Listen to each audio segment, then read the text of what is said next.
शुक्लांबरधरं विष्णुं शशिवर्णं चतुर्भुजं प्रसन्नवदनं ध्यायेत् सर्वविघ्नोपशान्तये। तव तत्त्वं न जानामि कीदृशोऽसि महेश्वर, यादृशोऽसि महादेव तादृशाय नमो नमः। नक्षत्रग्रहताराणामधिपो विश्वभावनः, तेजसामपि तेजस्वी द्वादशात्मन्नमोऽस्तु ते। बाह्यन्तरकलामध्ये भाण्डब्रह्माण्डचारिणीं वेश्यतां त्रिगुणातीतां वन्दे निग्रहकारिणीं। प्रेम से बोलिए आनंद कंद भगवान की।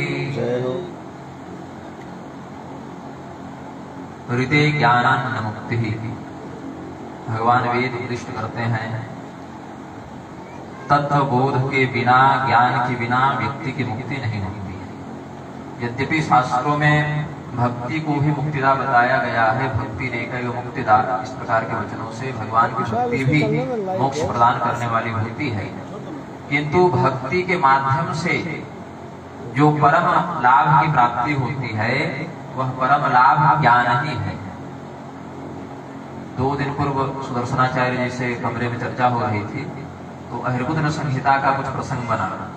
ज्ञान जो है वह परब्रह्म का लक्षण नहीं अपितु परब्रह्म का स्वरूप है, परब्रह्म का गुण नहीं। ज्ञान जो है वह परब्रह्म का स्वरूप है और उसी स्वरूप के आश्रित होकर परब्रह्म की अन्य बल, ऐश्वर्य, रूप इत्यादि शक्तियां कार्य करती हैं।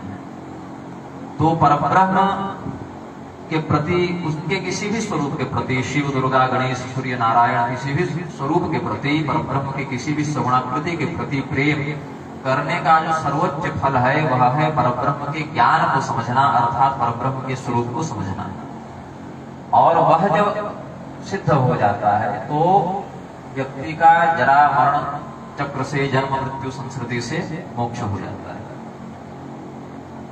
ज्ञान को प्राप्त करने की विधियां संसार में ऐसे तो बहुत हैं, किंतु जो सार्वकालिक विधि है उसके विषय में कहते हैं तद विधि प्रणिपातेन परिप्रश्नेन सेवया उपदेक्षन्ति ते ज्ञानं ज्ञानिनस्तत्त्वदर्शिनः। यदि आप किसी तत्वदृष्टा ज्ञानी के पास ज्ञान की अभिलाषा से गए हैं, ज्ञान की भाषा से गए हैं, तो उसकी विधि है प्रणिपातेन, सबसे पहले अभिवादन स्वरूप उनका शरणागत होना आप स्वीकार करें। फिर विधि पूर्वक जो आपके मन में प्रश्न है विधि पूर्वक उस प्रश्न को रखें और अपने आचरण से, सेवा भाव से उन्हें प्रसन्न करें। यह विधि है। विधि पूर्वक प्रश्न करने का क्या अर्थ है, कैसे पूछा जाए? भगवान शिव उपदिष्ट करते हैं केरलीय शास्त्र में और शिव संहिता इत्यादि में। क्षुद्रपाखंड धृतेषु श्रद्धाहीनो भासते ज्ञानं न तच्छतामेति यदि शंभु स्वयं वदेति। कोई ऐसा व्यक्ति जिसकी बुद्धि पाप कर्म में लिप्त हो, जो वेद के मत का विरोध करता हो, जिसके हृदय में धूर्तता भरी हुई हो, जो श्रद्धा से हीन हो, अथवा आपका उपहास करने के लिए, आपकी परीक्षा करने के लिए, आपसे हास प्रहास करने के लिए, मजाक उड़ाने के लिए, पूछने के लिए आया हो, तो ऐसे श्रोता के समक्ष, ऐसे प्रष्टा के समक्ष यदि भगवान शिव भी किसी ज्ञान का उपदेश करें तो वह ज्ञान तत्वहीन हो जाता है, वह ज्ञान प्रभावहीन हो जाता है। मतलब तत्वदृष्टा व्यक्ति यदि किसी ज्ञान का उपदेश व्यासपीठ से कर भी दे, किंतु श्रोता के चित्त में कपट है, अथवा उपहास का भाव है, अथवा श्रद्धा का अभाव है, तो उस स्थिति में ऐसे अश्रद्धालु श्रोता के चित्त में वह ज्ञान स्थायी नहीं हो पाता और वह व्यक्ति ज्ञान से लाभान्वित नहीं हो पाता। भगवान ने अर्जुन को ज्ञान दिया कब? जब अर्जुन ने शरणागति ग्रहण की। शिष्यस्तेहं सतिमां प्रपन्नम, जब प्रपन्नता उन्होंने स्वीकार की भगवान की, शिष्य भाव से भगवान की शरणागति उन्होंने स्वीकार की। उससे पहले भगवान से 3-4 संबंध उनके थे, लेकिन गुरु का भाव उन्होंने भगवान के प्रति नहीं रखा था। गुरुवः बहवो सन्ति शिष्य वित्तापहारकाः तमेकं दुर्लभं मन्ये शिष्य चित्तापहारकः। भगवान शिव कहते हैं शिष्य के वित्त का, शिष्य के धन का, शिष्य के द्रव्य का अपहरण करने वाले गुरु बहुत मिल जाएंगे, किंतु ऐसे गुरु को मैं दुर्लभ मानता हूं जो शिष्य की चिंता का हरण करने में समर्थ हो। ये भगवान शिव का मत है। गुरवो बहवशंति शिष्य वित्तापहारका अमेक दुर्लभम मन्ये शिष्य चिंतापहारका। तो चिंता क्या है शिष्य की? जो सबसे बड़ी चिंता होती है वह है जन्म और वह है मृत्यु। क्योंकि बाकी जितनी चिंता है, पढ़ाई की चिंता, नौकरी की चिंता, विवाह की चिंता, संतान की चिंता, केस मुकदमा की चिंता, ये जितनी चिंताएं हैं ये जन्म से लेकर मृत्यु के मध्य ही निवास करती है। यदि जन्म ही न हो तो ये चिंताएं आएंगी ही नहीं। और कदाचित जन्म हो गया और हमने अपने सदाचरण से, तपोबल से, ज्ञान मार्ग, भक्ति मार्ग, कर्म मार्ग के किसी भी माध्यम से भगवत प्राप्ति कर ली तो फिर उसकी मृत्यु नहीं, उसका मोक्ष होता है। मृत्यु क्या है? शरीर जो है वह नष्ट हो जाए किंतु हमारी चित्त वृत्तियां, इच्छाएं, वासनाएं बची रहे तो मृत्यु है। उसी चित्त वृत्ति को पुनः भोगने के लिए एक नवीन शरीर की आवश्यकता पड़ेगी। और मोक्ष क्या है? शरीर बचा रहे किंतु जितनी इच्छाएं, वासनाएं हैं वह नष्ट हो जाए तो वह मुक्त है। इसलिए जीवन मुक्त शब्द आया, जीते जी जो मुक्त हो गया। शरीर छूटना उसके लिए एक औपचारिकता है, एक प्रक्रिया मात्र है। किंतु जो जीवन मुक्त होता है वह व्यक्ति शरीर में निवास करता हुआ भी शारीरिक बंधनों से लिप्त नहीं होता। तो जन्म से प्रारंभ होकर मृत्यु पर्यंत ही समस्त भौतिक चिंताएं जीव को कष्ट देती हैं। वास्तव में गुरु उसे ही समझना चाहिए जो शिष्य की जन्म और मृत्यु परक प्रधान चिंताओं का ही हरण कर दे और उसको जन्म संस्कृति से मुक्त करके परमात्मा तत्व में विनियोजित कर दे। ऐसे गुरु का आश्रय ग्रहण करना चाहिए। भगवान श्री कृष्ण को अर्जुन ने गुरु भाव से देखा। शिष्य स्वेहं साधिमांसं प्रपन्नम्। भगवान ने भी अंतिम में अपने उपदेश को पूर्ण करके कहा, इदं ते अर्जुन, यह जो गीता शास्त्र है, यह जो तुम्हें मैंने ज्ञान बताया तुम्हारे लिए है, सबके लिए नहीं। इदं ते ना तपस्काय, ऐसे व्यक्ति के लिए नहीं जो तपस्वी नहीं है। ना भक्ताय कदाचन, ऐसे व्यक्ति के लिए नहीं जो भक्त नहीं है। न शुश्रूषवे वाच्यम, ऐसे व्यक्ति के लिए नहीं जो सुनने की इच्छा नहीं रखता, जिसमें शुश्रूषा नहीं है, जिसके अंदर सुनने का भाव, उसकी श्रद्धा नहीं है। न च मां युक्त सूयति, और जो मुझसे द्वेष रखता हो ऐसे व्यक्ति के लिए भी ज्ञान का उपदेश निषिद्ध है। मतलब ज्ञान प्राप्त करने के लिए, शास्त्र ज्ञान से युक्त होने के लिए ये योग्यताएं होना आवश्यक है। जैसे व्यासपीठ पर बैठने वाले की योग्यता होती है तो व्यासपीठ के समक्ष बैठने वालों की भी कुछ योग्यताएं होती हैं। भगवान ने कहा ना तपस्काय, जिसने जीवन में तपस्या का आचरण नहीं किया उसके लिए ज्ञान देना निषिद्ध है। तपस्या का अर्थ ये नहीं कि हम केवल जंगल में चले गए, बहुत करोड़ों मंत्रों को जप लिया, केवल यह तपस्या नहीं। देवत्व गुरु प्राज्ञ पूजनं शौचमार्जवं ब्रह्मचर्य महिंसा च शारीरं तप उच्यते। अनुद्वेग करं वाक्यं सत्यं प्रियहितं च यत् स्वाध्यायाभ्यसनं चैव वाङ्मयं तप उच्यते। मनः प्रसाद सौम्यत्वं मौनमात्म विनिग्रह भाव संशुद्धिरित्येतत् तपो मानसम् उच्यते। शरीर के द्वारा यदि हम देवताओं का, गुरुजनों का, माता पिता का, श्रेष्ठ जनों का पूजन कर रहे हैं, उनकी सेवा कर रहे हैं तो इसे भी तपस्या समझनी चाहिए। शारीरिक पवित्रता यदि नित्य स्नान इत्यादि के द्वारा, आचमन आदि के द्वारा हम शुद्ध रहते हैं तो वह भी तपस्या का ही अंग समझना चाहिए। यदि हम विजुता का पालन करते हैं, आर्जव शक्ति से युक्त हैं, शरीर के द्वारा किसी को कष्ट नहीं पहुंचाते हैं, तितिक्षा सहन शक्ति से युक्त हैं, तो उसको भी तपस्या का ही अंग समझना चाहिए। तो शरीर के द्वारा आप प्रतिदिन जीवन में किसी भी दैनिक क्रियाकलाप को करते हुए भी तपस्यापूर्ण जीवन व्यतीत कर सकते हैं। मन में प्रसन्नता का भाव होना, किसी के प्रति द्वेष का भाव नहीं होना, सभी प्राणियों के प्रति आत्मवत भाव रखना, यथासंभव मौन रहने का प्रयास करना, चुगली इत्यादि से बचने का प्रयास करना, किसी की अकारण निंदा नहीं करनी चाहिए। कोई शास्त्रीय विषय हो जहाँ वाद विवाद की स्थिति तो अलग बात है, द्वेष परक किसी का उपहास करते हुए उसकी निंदा का निषेध है। सत्यम, सत्यवाणी को बोले, प्रियम, सामने वाला को सुनने में भी अच्छा लगे, हित, वह प्रिय भी हो, सत्य भी और हितकारी भी हो। यदि कदाचित ऐसा न हो तो फिर मौन का तो विकल्प दिया ही है शास्त्र ने।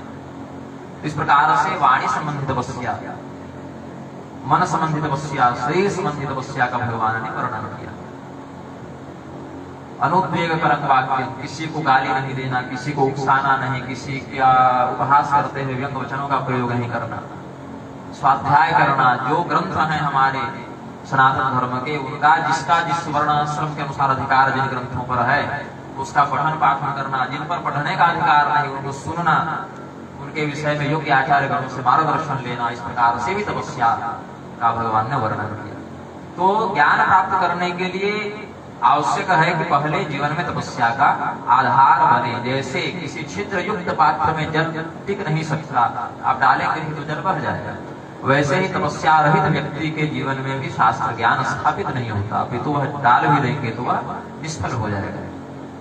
फिर कहा जो भक्त नहीं उसके प्रति भी ज्ञान का उपदेश नहीं करना चाहिए। चतुर्विधा भयम जना प्रतिनोर्जुन आर्तो जिज्ञासुरर्थार्थी ज्ञानी च भरतर्षभ। 4 प्रकार की विधाओं से लोग भगवान की आराधना करते हैं, भक्ति करते हैं। सबसे सामान्य भक्त है आर्त, वो लगभग सभी लोग होते हैं, जो भी अधिकांशतः जो समाज में हम देखें जो भगवान की उपासना करते हैं उनमें आर्त भक्त के ही लक्षण देखे जाते हैं। आर्त भक्त का तात्पर्य है कि मैं बहुत कष्ट में हूं और भगवान से अपने कष्ट के निवारण हेतु निवेदन कर रहा हूं, यह आर्त भक्त का लक्षण है। जब व्यक्ति भगवान की कृपा से अपने कष्टों से मुक्त हो जाता है, मुक्ति पा लेता है, तो वह ऊपर के स्तर में पहुंच जाता है, फिर वह अर्थार्थी भक्त हो जाता है।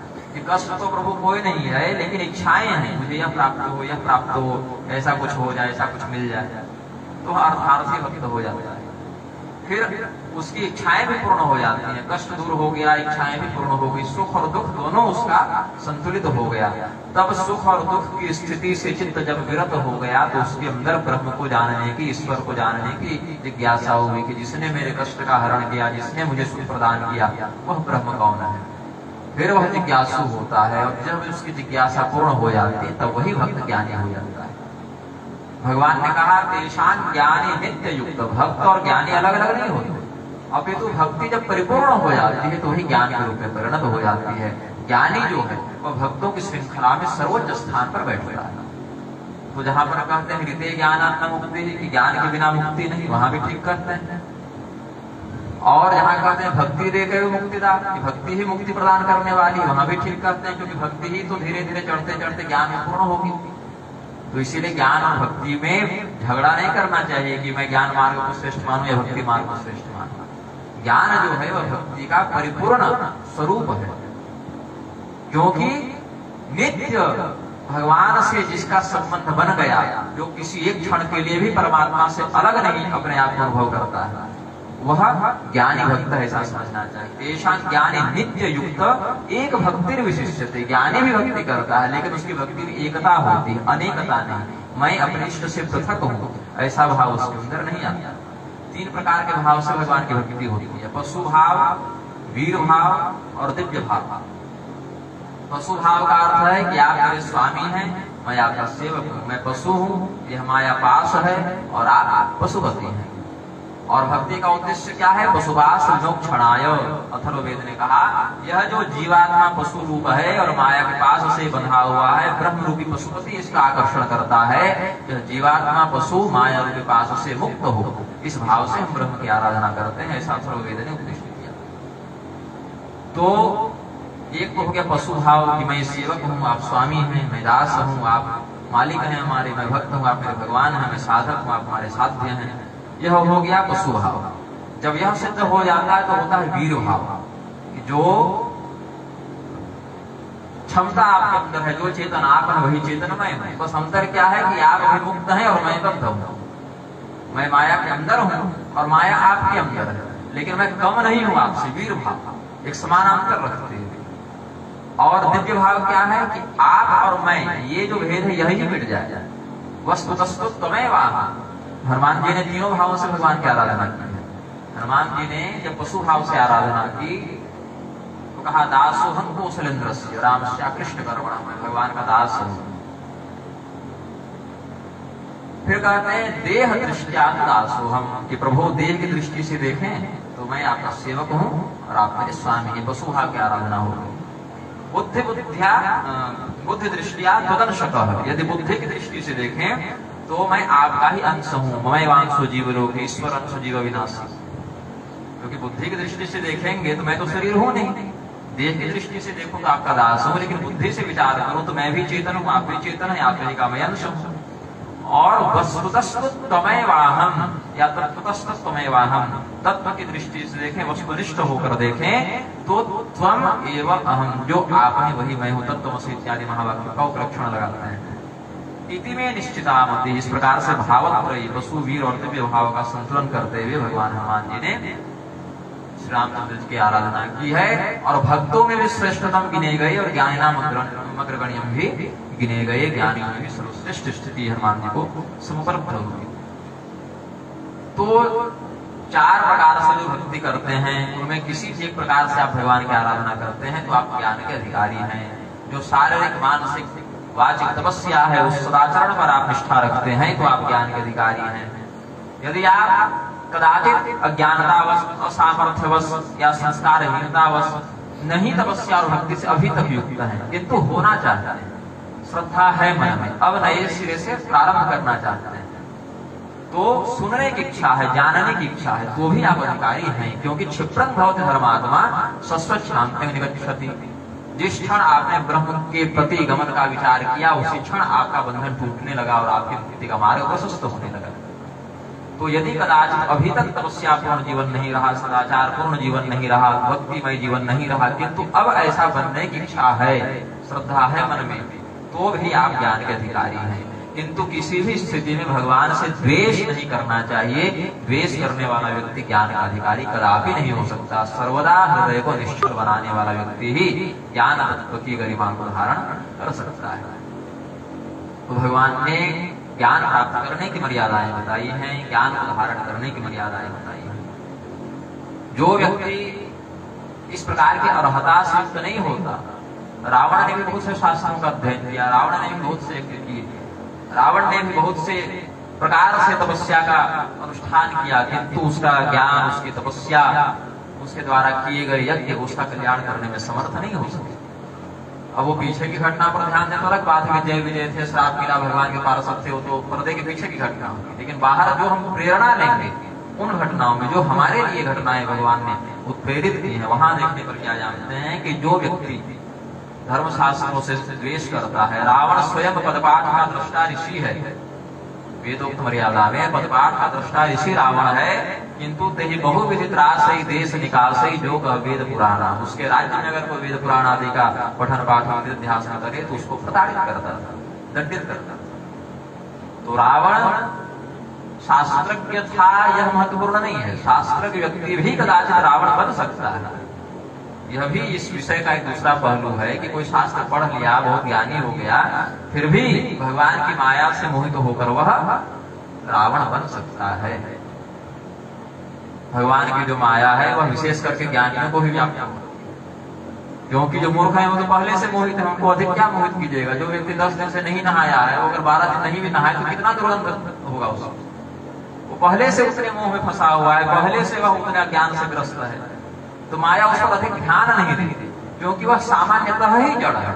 लेकिन जो उस माया के बंधन से निकलकर भगवान की ओर जाना चाहता है, जो कहते हैं शांतिपूर्वक जेल में रहता, प्रशासन पर अधिक ध्यान नहीं देता, जो निकलकर भागने के प्रयास में रहते हैं उन पर विशेष निगरानी रखी जाती है। तो जो पहले से फंसा हुआ है, जो निकलना चाहता ही नहीं है, जिसको उधर जाने से मतलब ही नहीं, जिसको मुक्ति चाहिए ही नहीं, उस पर माया क्या जोर लगाएगी, वो तो पहले से फंसा है। और जो निकल कर भागने का प्रयास करता है कि मैं इससे छूटूं, मैं उस दिव्य धाम को जाऊं जहां से मैं आया हूं, वहां पर पुनः मैं प्रविष्ट हो जाऊं, उसी निष्कल चेतन में मैं मिल जाऊं, जो विश्वरूप बन जाऊं, उसके लिए माया है।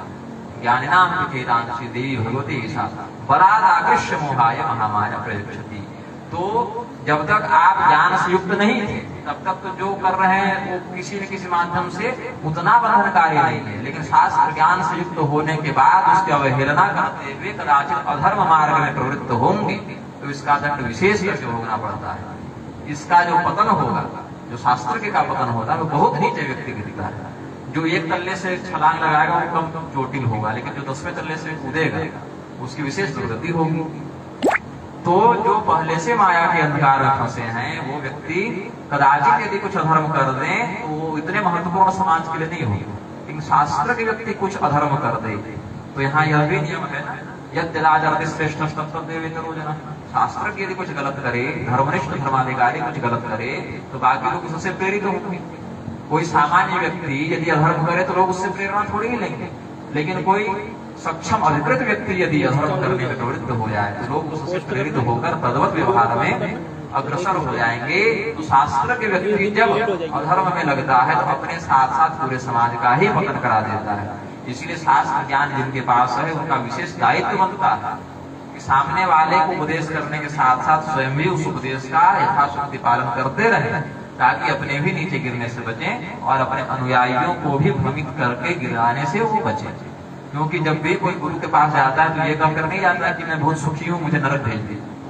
ये कोई नहीं करता। सभी कहते हैं कि आप मेरा कल्याण करें, मेरी उन्नति की कामना करें, मैं अभी जहां हूं कम से कम उससे 2 सीढ़ी ऊपर रहूं। लेकिन उसके लिए गुरु को सक्षम बनना पड़ेगा, गुरु को अधिकृत बनना पड़ेगा। जिस प्रकार से टूटी हुई नाव का आश्रय लेकर कोई भवसागर समुद्र पार नहीं कर सकता, वैसे आचरणहीन गुरु का आश्रय लेकर कोई भवसागर पार नहीं कर सकता है। ऐसे गुरु का परित्याग करके यावत तंत्र में कहते हैं, महाभारत वाल्मीकि रामायण आदि में भी वचन है, कौशल्या जी कहते हैं वाल्मीकि रामायण में, और भीष्म पितामह परशुराम इत्यादि प्रसंग में भी महाभारत में आया है कि गुरु यदि अधर्म के मार्ग में प्रवृत्त हो जाए, जो दिख रहा है कि स्पष्ट अधर्म है, शास्त्र सिद्ध वाक्यों से यह पता चलता है कि इसका आचरण धर्म विरुद्ध है, तो ऐसे गुरु का परित्याग करके शुद्ध आचरण वाले गुरु को पुनः ग्रहण करना चाहिए। जैसे आप विकृत अन्न को ग्रहण नहीं करते क्योंकि उससे हम दूषित हो जाएंगे, एक्सपायरी डेट वाली दवा नहीं खाते कि उससे हमें क्षति हो, एक्सपायरी आचरण वाले गुरु से भी तो क्षति हो जाएगी। इसीलिए प्रयास करना चाहिए कि योग्य आचरण, जैसे गुरु और शिष्य ऐसे नहीं कि टीवी पर किसी को देख लिया, पेपर पर किसी को देख लिया, मंच पर किसी को देख लिया, ऐसा नहीं। मंच पर सभी अच्छे रहते हैं, कोई व्यासपीठ पर बैठ कर शराब नहीं पीता, जुआ नहीं खेलता। व्यासपीठ पर सभी महात्मा ही होते हैं, कमरे के अंदर वो क्या है, एकांत में वो क्या है, ये महत्वपूर्ण होता है। कि वो मंच पर क्या है वो तो दिखाने के लिए करेगा ही उतना, मंच पर कोई शराब लेकर थोड़ी करेगा, लेकिन वास्तव में वह क्या है यह कमरे में पता चलेगा, एकांत में पता चलेगा। उसकी वास्तविक स्थिति जब वह मंच पर नहीं है, जब वह सिर्फ वह है, उस समय वह कैसा है, उसमें उसके चित्त में क्या विचार है, उसके द्वारा कौन सी क्रिया घटित हो रही है, ईश्वर के समक्ष वह कैसा है, धर्मराज उसकी डायरी में क्या लिख रहे हैं, वह समीक्षा पर खरा उतरे तो वही योग्य शिष्य हो सकता है, वही योग्य गुरु हो सकता है। प्रेम से बोलिए आनंद कुंद भगवान की।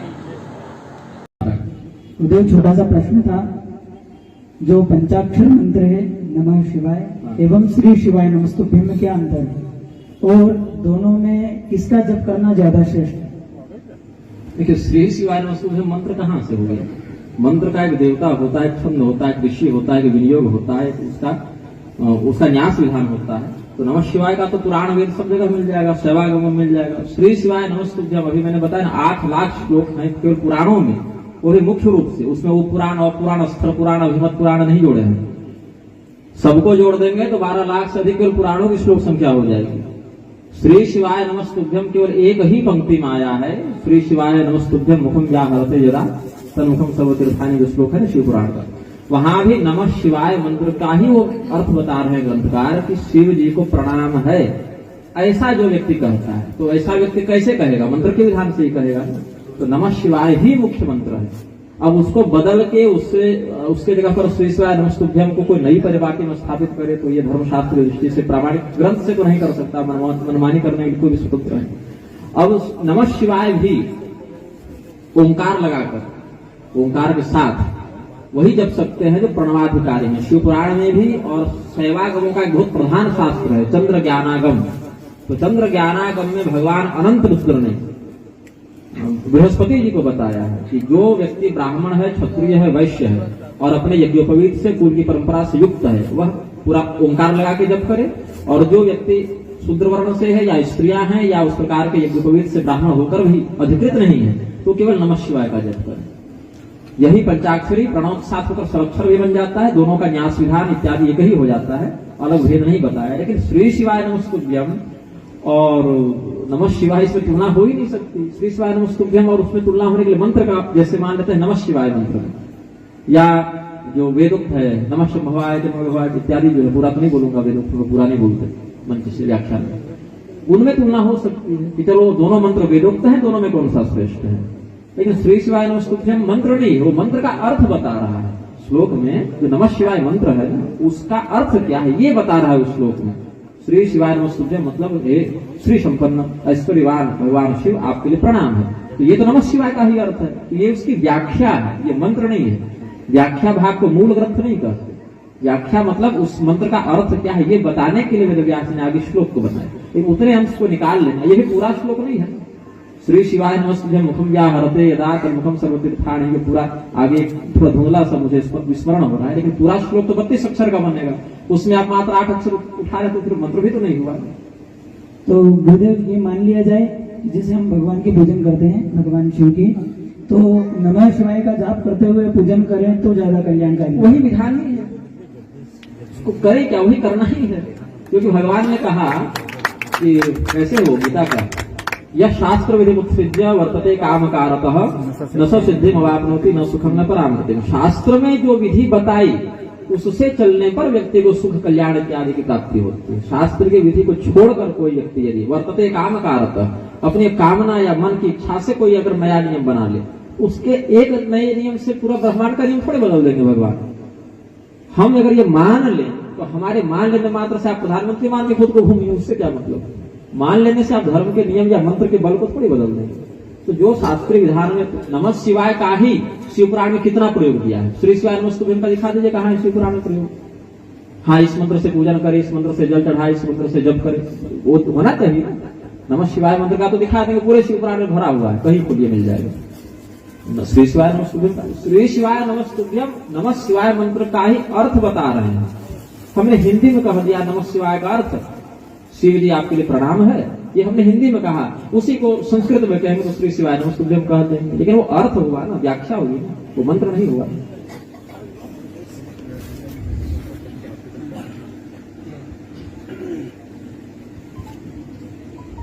साष्टांगम प्रणिपात भगवत चरणियों दृष्टिया कृतार्थी करो। गुरु जी श्रीमद् भागवत में आया है बरहा पीडम नटवर वपु, भगवान कृष्ण मोर मुकुट धारण करते हैं, इसका आशय क्या है। और श्री रामचरितमानस में आया है मसक समान रूप कपि धरे, तो मसक का अर्थ क्या है। देखिए, मशक शब्द का अर्थ ऐसे तो सामान्य अर्थ उसका लेते हैं बिल्ली का छोटा बच्चा, मच्छर लोग लगाते हैं, लेकिन मच्छर को मत्सर इत्यादि शब्दों से भी रक्षित किया गया है। लेकिन विष्णु धर्मोत्तर पुराण में संभवतः या स्कंद पुराण का एक जगह एक श्लोक है, संभवतः स्कंद का ही है, खोजना पड़ेगा थोड़ा क्योंकि धुंधला याद आ रहा है, दोनों में से एक मिल जाएगा। अपिस प्रसंतन मशकं यह खंडय की जिज्ञासा, ऐसे करके श्लोक है कि आपको मच्छर काटने के लिए आ रहा है तो लोग ताली बजा के मार देते हैं ना, उससे भी नरक जाना पड़ता है। तो वहां पर मच्छर के लिए मशक शब्द आया है। तो अब हनुमान जी क्या रूप बनाए थे हम देखने तो नहीं गए, लेकिन मशक शब्द जो है वो मच्छर के लिए भी और बिल्ली के छोटे बच्चे के लिए भी, बिड़ाल आकृति के लिए भी आया है, और दोनों ही लघु रूप है। तो मच्छर बन के भी घुसे तो भी लंकिनी तो दिव्य देवी थी, वो तो सूक्ष्म दृष्टि से देख लेगी कहाँ कौन घुस रहा है, कहाँ कौन निकल रहा है। और अगर थोड़ा बड़े आकार में बिल्ली के आकार में घुसे तब तो कोई भी देख लेगा। तो दोनों ही अर्थ जब प्रयुक्त है तो दोनों ही अर्थ अच्छा विरुद्ध भी नहीं जा रहे हैं प्रसंग के। हाथी थोड़ी कह दे रहा है, छोटा ही है दोनों का आकार, मच्छर का हो या बिल्ली के बच्चे का हो। हनुमान जी से तो छोटा ही होगा, अति लघु रूप धरे हनुमाना, तो लघु रूप में तो मच्छर का भी आ जाएगा और बिल्ली का बच्चा भी आ जाएगा। तो दोनों ही अर्थ ग्राह्य है। और क्या थे वो उनका शास्त्रीय है। कुछ लोग ब्रह्मचर्य से उसको जोड़ के देखते हैं, लेकिन ये धातु शास्त्रीय नहीं है ना, क्योंकि मोर का वो पान कर जाती है मुंह से और गर्भ ठहर जाता है, ये कोई शास्त्रीय बात नहीं है, न वैज्ञानिक बात है, कोई परंपरा से कह दिए होंगे। लेकिन भगवान का वह शाश्वत स्वरूप है। जैसे भगवान श्री रामचंद्र जी काक पक्ष को धारण करते हैं, कौवे के पक्ष को धारण करते हैं, काक पक्षी है वो, और ये मयूर पक्षी है। तो इनका एक स्वरूप ही है शास्त्रों।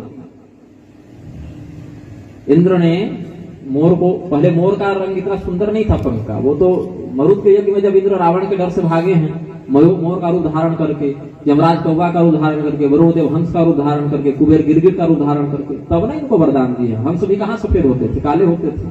तो वरुण देवता ने उस रूप का आश्रय लिया, तब इन लोगों को वरदान मिला है। तो ये सौंदर्य श्रृंगार है, तो विशेष करके आपको कृष्णोपनिषद और राधोपनिषद इत्यादि में वैदिक वर्णन मिल जाएगा, जिसका विस्तार से यहाँ वर्णन नहीं कर सकता, अकेले मैंने ग्रंथ बता देंगे।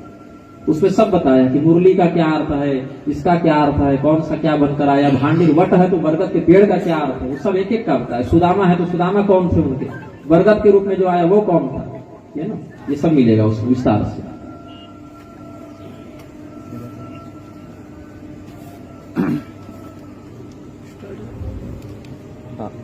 स्वामी जी प्रणाम। स्वामी जी एक शंका है, ब्रह्मा जी के दाहिने भाग से मनु जी की उत्पत्ति हुई और बाएं से शत्रुपा जी। तो ये क्षत्रिय वर्ण से माने जाएंगे अभी।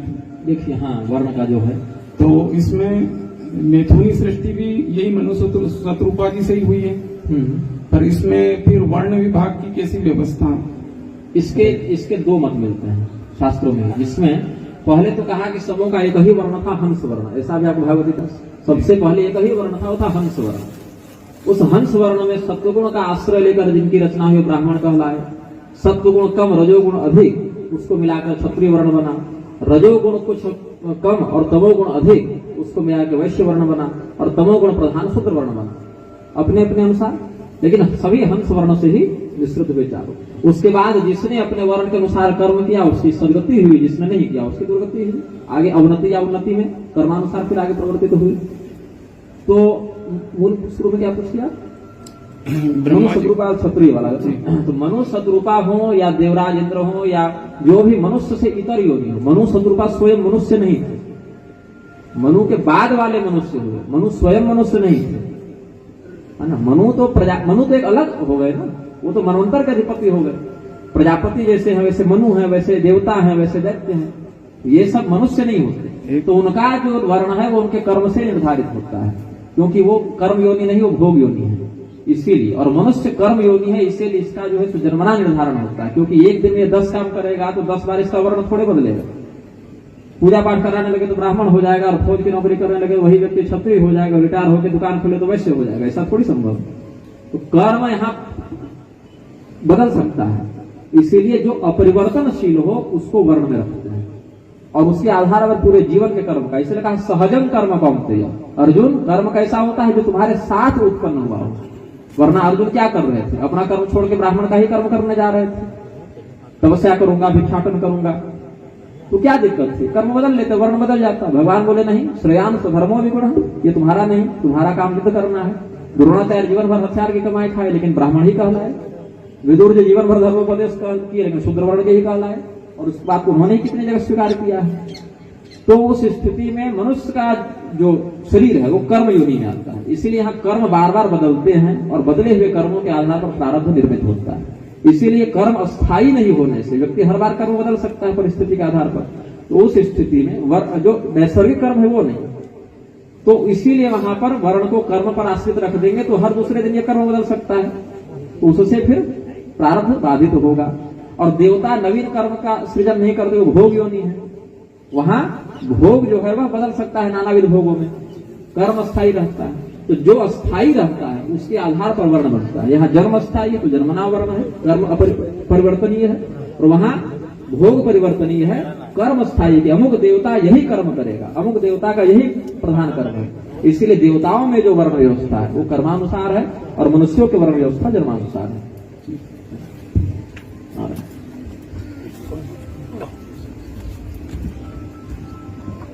पूजा प्रणाम। हाँ, हनुमान जी के जो पंचमुखी हनुमान जी उनका अवतार कैसे होता है? पंचमुखी नहीं, सप्तमुखी और एकादश मुखी भी है।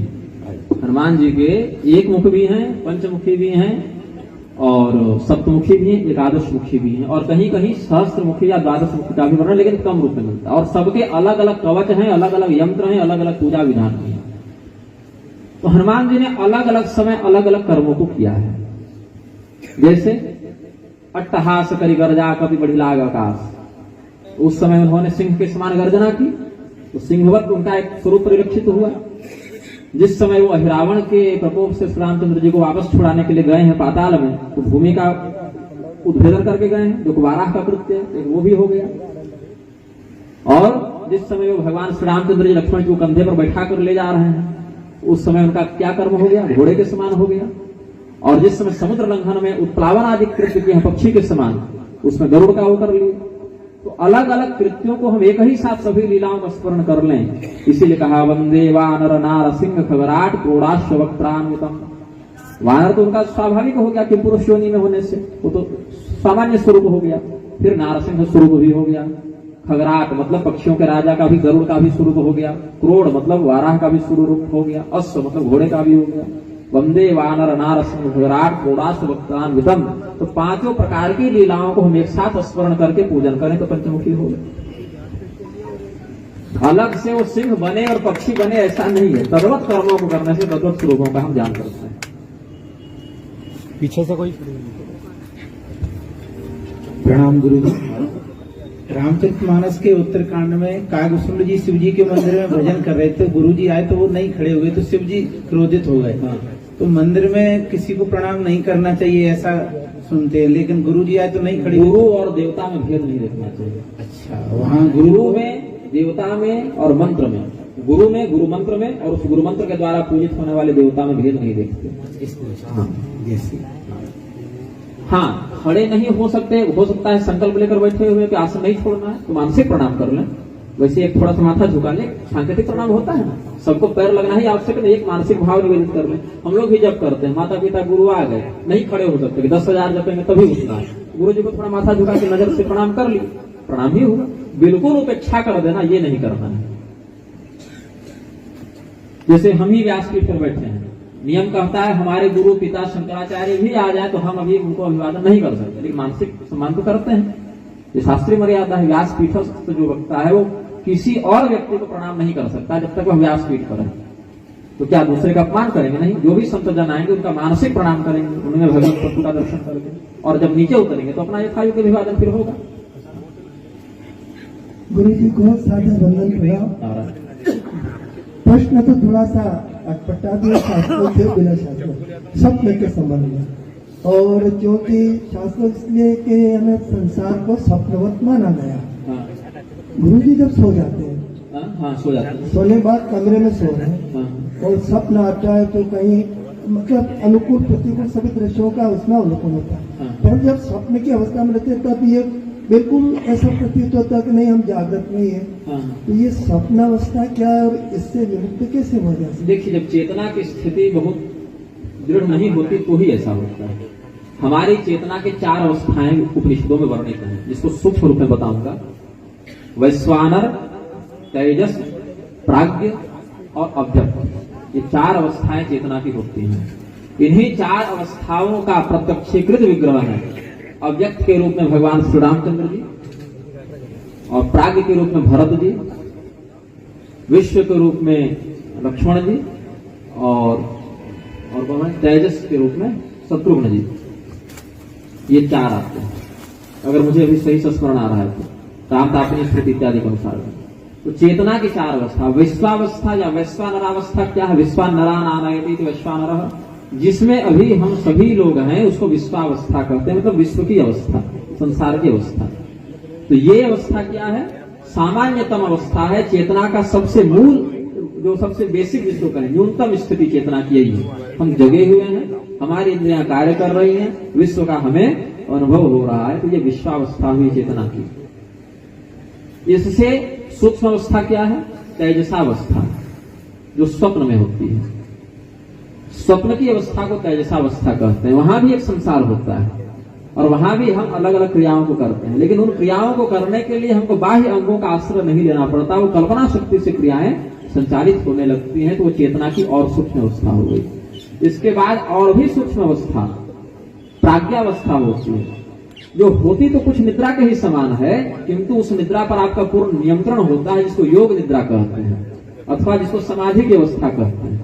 वो भी एक प्रकार की नींद ही है ना, समाधि, लेकिन उस पर आपका नियंत्रण है, आप उस तत्व का ध्यान कर पाते हैं, आप उस तत्व का पूजन कर पाते हैं। समाधि में जो संतजन पूजा ध्यान जब करते हैं वो भी विश्वावस्था में तो नहीं है। जब हमारी इंद्रियां बाहर के विषयों को ग्रहण करती हैं तो उसको विश्वावस्था कहते हैं। यही इंद्रियां अंतर्मुखी होकर, हमारे नेत्र बंद हैं लेकिन सपने में देख रहे हैं, तो वो दृश्य को, कान शब्द को कहां से ग्रहण कर रहा है? पैर अपनी गतिशीलता को कहां से ग्रहण कर रहे हैं? बाहर से नहीं, अपितु तो अंदर से ही ग्रहण कर रहे हैं। तो जब इंद्रियां अंतर्मुखी हो गई तो उसको कहते हैं तेजसावस्था। अब इंद्रियों की आंतरिक वृत्ति पर यदि नियंत्रण हो गया और उसका अध्यात्म तत्व से आप नियोजन कर दिए तो समाधि कहेंगे या प्राज्ञावस्था कहेंगे, प्राज्ञ हो जाएगा वह व्यक्ति। और जब इन सभी इंद्रियों का आत्म तत्वों में पूर्ण नियोजन हो जाएगा और शरीर का बंधन छूट जाएगा तो चेतना की उस अवस्था को मोक्ष या अव्यक्तावस्था या कहेंगे परमात्मा में मिल गया। ये चेतना की 4 अवस्थाएं होती हैं। अब कई बार होता है कि जीव, जैसे हमारे ही साथ लगभग, जैसे मैं अगर 100 बार सोया हूं 100 रात्रि में, तो 80 रात्रि में तो मुझे बोध होता है कि मैं सपना देख रहा हूं। तो स्वप्न में होने वाले सुख दुख पर हम ज्यादा ध्यान नहीं देते। व्यक्तिगत बात बताता हूं, स्वप्न में यदि मेरे अनुकूल कोई घटना घटित हो रही है तो हम अपनी इच्छा से स्वप्न देख रहे हैं, और कुछ ऐसी घटना मुझे स्वप्न में दिख रही है जिसको हमें नहीं देखना, तो आंख खोल के जग के बैठ गए, नहीं देखना। मोबाइल पर कुछ डिस्प्ले चल रहा है, देखने का मन है तो देखिए, नहीं देखने का मन है तो मत देखिए। अच्छा, कोई घटना बहुत अच्छी लगी तो अगले दिन उसी स्वप्न को पुनः देखिए, जैसे फिल्म डाउनलोड की उसको दोबारा देख लीजिए, या उसके बाद उस स्वप्न में क्या घटित हुआ उसको भी देख लीजिए। तो ये सब कुछ मैं व्यक्तिगत रूप से कर सकता हूँ, सभी स्वप्नों में नहीं, लेकिन 100 में से 80 स्वप्नों में तो पता रहता है कि मैं सपना देख रहा हूँ। ये स्वप्न अगर अपने अच्छे में जा रहा है, अच्छा मनोरंजन हो रहा है सपने में, तो उसको आगे बढ़ाओ, देखो। अगर ज्यादा ही अच्छा स्वप्न है तो उसको 2-4 दिन तक देखो, या उसको फिर आगे क्या घटना घटी सो देखो। या कोई ऐसी घटना घटित हुई जो हमारे प्रतिकूल है, तो अगले सपने में फिर जब उसी घटना को हम चलाएंगे अपने दिमाग में, तो उतना घटना को सुधार देना है। जैसे सपने में हम गाड़ी में जा रहे हैं, मोड़ आया, गाड़ी पलट गई, दुर्घटना घट गई, अगली बार जब उसी स्वप्न को हम अपने चित्त में तेजसावस्था में चलाएंगे तो वहां गाड़ी मोड़ लेंगे, ब्रेक मार देंगे। तो स्वप्न में संशोधन भी हो सकता है, स्वप्न को आप दोबारा देख सकते हैं, उसके आगे और पिछले की घटनाओं को देख सकते हैं, क्योंकि उस पर आपका नियंत्रण है, क्योंकि आपकी चेतना उस स्थिति पर है। तो कई लोग कर लेते हैं, जैसे हम कर लेते हैं, कई लोग नहीं कर पाते होंगे। तो ये चेतना की 4 अवस्थाएं, विश्वावस्था, तेजसावस्था, प्राज्ञावस्था और अव्यक्तावस्था। इसमें प्रारंभिक 2 जो अवस्थाएं हैं वो बंधनकारिणी है, और जो प्राज्ञावस्था और अव्यक्तावस्था है वो मुक्ति को प्रदान करती है। और कोई प्रश्न? प्रणाम गुरुजी। जो मंत्रों का जाप है या स्त्रोत है, हर परिस्थिति में किया जा सकता है, या विधि विधान से नहाना धोना, या चलते बैठते उठते सोते कभी भी किया जा सकता है? अजपा मंत्र और जपा, मैं सिर्फ उस मंत्र की बात कर रहा हूँ जो 15 धीरे धीरे बोल के किसी भी स्थिति में बिना नहाए धोए रात को सोते सैया को जो तारक मंत्र है, जैसे श्री राम जय राम जय जय राम, हरे राम राम राम हरे हरे इत्यादि जो तारक मंत्र है, इनको तो कर सकते हैं, ये इनके लिए दोष नहीं है, या इनके लिए कोई अधिकारिता भी नहीं है कि ये आपका दीक्षा विधान होना चाहिए, संप्रदाय होना चाहिए, योग्यता होनी चाहिए, जैसे वेदाधिकार में आता है, वैसा इसमें कुछ नहीं है।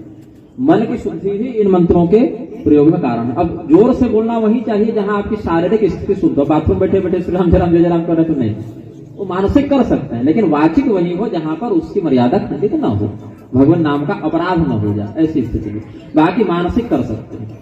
अब कुछ ऐसे मंत्र होते हैं जिनसे आप दीक्षित हो गए और बहुत जप लिए, 4-4 पुरस्कार कर लिए, 1-1 करोड़ जप लिए, तो आप मंत्रवत हो गए। आप सोते जागते चलते बैठते कभी भी उस मंत्र का मानसिक आवर्तन कर सकते हैं। वाचिक आवर्तन केवल तभी करें जब शारीरिक शुद्धि हो, मानसिक के लिए दोष नहीं है तारक मंत्रों में। लेकिन जो मंत्र जैसे श्री विद्या के मंत्र हो गए, या पाशुपत मंत्र हो गए, या भगवान नारायण के 5 रात्रि वैखानस्य दीक्षा मंत्र हो गए, नृसिंह परक, हनुमान परक, ये सब जो सकाम मंत्र हो गए, या जो दीक्षा विधान संप्रदाय विधान के जो मंत्र हो गए, उनको तो गुरु और संप्रदाय की विधि के अनुसार ही विशुद्ध देश काल स्थिति का आलम्बन करके ही जपना चाहिए, ऐसे नहीं। केवल तारक मंत्रों को, भगवान नाम के मंत्रों को अपनी इष्ट की मर्यादा के अनुसार जप सकते हैं। नमः शिवाय इत्यादि मंत्रों के लिए या राम संबंधी मंत्रों के लिए भी शिव पुराण में, चंद्रज्ञानागम में और अगस्त संहिता इत्यादि ग्रंथों में कुछ छूट दी गई है कि बहुत ज्यादा नियम नहीं चाहिए, क्योंकि ये पवित्र करने वाले तारक मंत्र है, लेकिन फिर भी एक सामान्यतम शुद्धि और सामान्यतम मर्यादा का पालन व्यक्ति को करने से ही वह मंत्र प्रभावी होता है। जैसे आप बहुत सुंदर पकवान खाएं, लेकिन गंदगी से घिरे हुए क्षेत्र में खाएं तो मन अच्छा लगेगा नहीं। वैसे भगवान नाम में कोई दोष नहीं है, लेकिन आपकी चेतना उस मंत्र के प्रभाव से बढ़िया से आप प्लावित हो। पात्र अगर गंदा हो तो उसमें थोड़ी खीर परोसेंगे, तो उसके लिए पात्र की शुद्धि भी तो सामान्य स्थिति में आवश्यक है, न्यूनतम शुद्धि तो होनी चाहिए। अजपा के लिए दोष नहीं, एकमात्र अजपा ही ऐसी है, और उसका इसीलिए क्योंकि आप उसका जप नहीं करते, वो आपका श्वास स्वयं जप करता है। हंस मंत्र का जो सोहंग मंत्र का जप होता है वो श्वास ही करता है। उसका केवल सुबह एक संकल्प करना है, और जीवन भर अगले दिन भर वो शरीर जितना बार श्वास लेगा उतना बार वो मंत्र जप लिया गया, ऐसा उसका फल होता है। लेकिन उसमें यही विधान है कि उस फल को आप स्वयं नहीं रख सकते। 21,600 बार 24 घंटा में वो स्वयं शरीर जपेगा, चाहे आप कोई काम कर रहे हो, दिमाग कहीं लगा हो, शरीर का जो श्वास की जो श्वास व्यवस्था है, श्वास प्रणाली है, वो स्वयं उसका जप करेगी। लेकिन 21,600 जप में अगले दिन आपको संकल्प करके उसका पुण्यदान देना पड़ेगा। 600 गणेश जी को, 6,000 ब्रह्मा को, 6,000 भगवान विष्णु को, 6,000 शिव जी को, 1,000 अपने गुरु को, 1,000 अपने लिए रखें, और 1,000 निर्गुण परमात्मा के लिए उसका निवेदन किया जाता है। अजपा का भी संपूर्ण फल नहीं, 21,600 में बस 1,000 का ही पुण्य आप रख सकते हैं। लेकिन उसको जब करने के लिए केवल सुबह संकल्प की आवश्यकता है, बाकी उसके लिए कोई विधि विधान, शुद्धि अशुद्धि की आवश्यकता, परिश्रम की भी आवश्यकता नहीं है।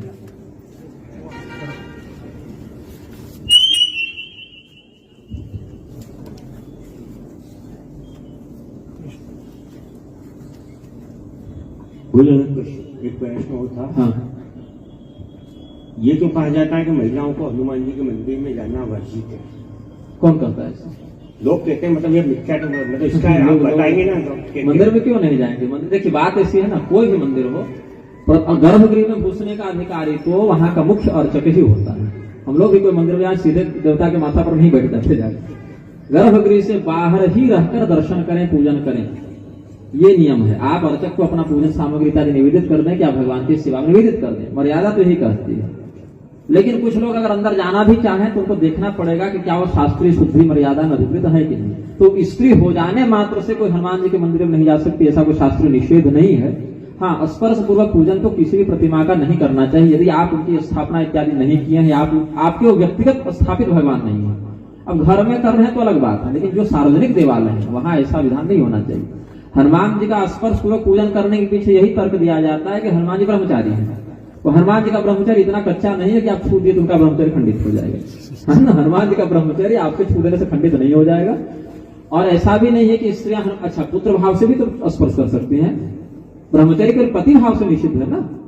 माता के भाव, हनुमान जी हमारे बालक हैं, ऐसा भी तो पूजन कर सकते हैं। हनुमान जी हमारे भाई हैं, यह भी तो कर सकते हैं। हनुमान जी हमारे पिता हैं, यह भी तो कर सकते हैं। मैं हनुमान जी की पुत्री हूँ या हनुमान जी की हम माँ हैं। सनातन धर्म में तो यही है कि देवता से आप भाव का संबंध बना सकते हैं।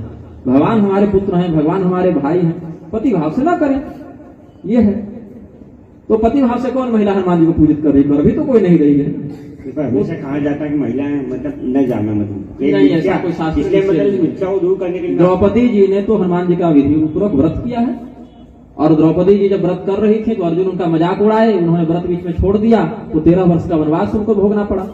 वही सूत्र पुराण में वर्णित है।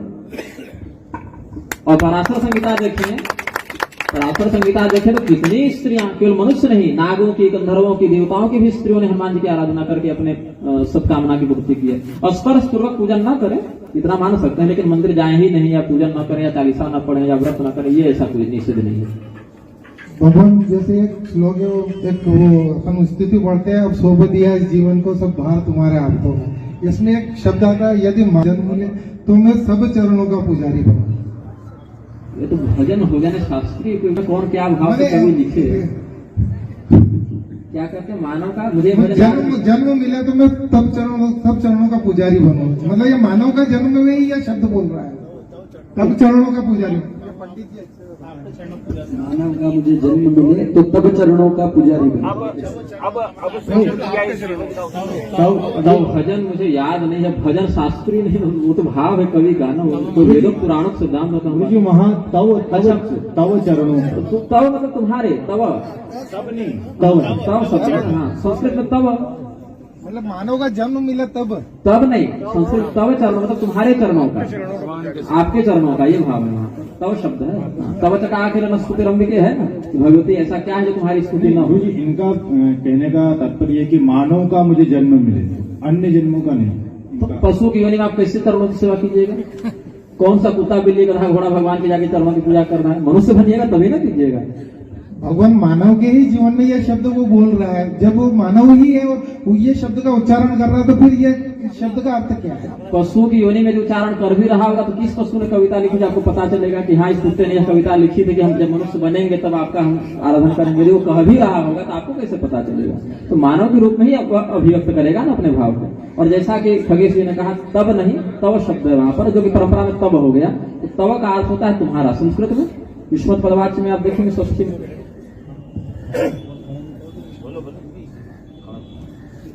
अब ये तो हो गया कवि यहाँ क्या कहना चाहता है, सब प्रसंग व्याख्या करेंगे तो मुझे कॉलेज के दिन याद आ गए।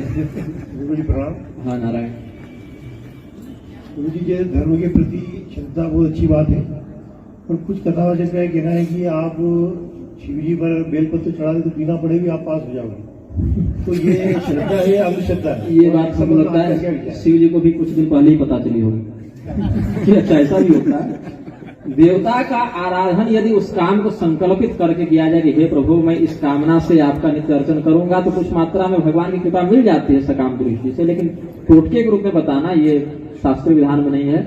और अब 100 व्यक्ति अगर करेंगे तो 10 तो ऐसे ही बात हो ही जाएंगे, वो तो फिर प्राकृतिक बात हो गई। लेकिन ऐसा कोई शास्त्रीय विधान हो, फल का जो परिणाम है और शास्त्रीय विधान से ही प्राप्त होता है। क्या कर्म किस समय किस रीति से कौन सा करे तो क्या परिणाम मिलेगा, ये सब कुछ शास्त्र में निश्चित है। और जो शास्त्र विरुद्ध है, कल्पित है, अब किसी में बहुत दृढ़ भक्ति हो जाए उसको तो उतना भी नहीं करना, बस भगवान को पुकार ले शरणागत भाव से तो भी हो जाएगा। लेकिन आप उसको विधान नहीं कर सकते, सबों पर उसको लागू नहीं कर सकते। केवट पैर धो के भगवान को प्राप्त कर लिया तो ये उसका निजी भाव हो सकता है। सबरी जी के बेर खाकर भगवान उनको सदगति दे दी, उनका निजी दृढ़ भाव था। लेकिन अब कोई कहे कि मीराबाई जहर पी के भी बच गई, वो उनके एक तारे का प्रभाव था, एक तारा बजा के जहर पी जाए और बच जाए, तो ये नहीं हो सकता। किसी में निजी गुण हो, कोई पूर्व जन्म का प्रारब्ध हो निजी रूप से। जैसे क्या बताया हमने कल ध्रुव के प्रसंग में, पूर्व जन्म में माता पिता की सेवा का ही परिणाम था कि 6 महीने भगवान उनको मिल गए, जो जब वो ब्राह्मण शरीर में थे। ध्रुव जी, प्रहलाद जी जब शिव शर्मा के पुत्र थे पद्म पुराण के अनुसार, उसके कारण भगवान उनको मिले अगले जन्म में। तो पूर्वकृत अगर कोई प्रारब्ध बन जाए तो अल्प परिश्रम से भी व्यक्ति को मिल जाता है। कि ध्रुव जी के साथ पुण्य बल था तो 6 महीने भगवान मिल गए, सबको थोड़े मिल जाएंगे, वो विधान नहीं बन जाएगा।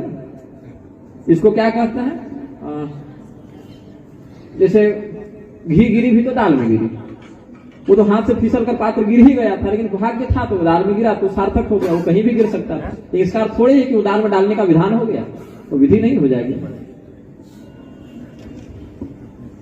शिव जी को बेलपत्र चढ़ाने की बात तो दूर है, रास्ता पर एक पत्थर रख दीजिए, उस पर कहिए कि इसको रोज 2 गाली दोगे तो परीक्षा में पास हो जाओगे। 100 व्यक्ति यदि करेंगे तो 10 का काम उसमें भी बन जाएगा। उसके लिए कोई विधान की बात नहीं है। गुरुजी प्रणाम। नारायण।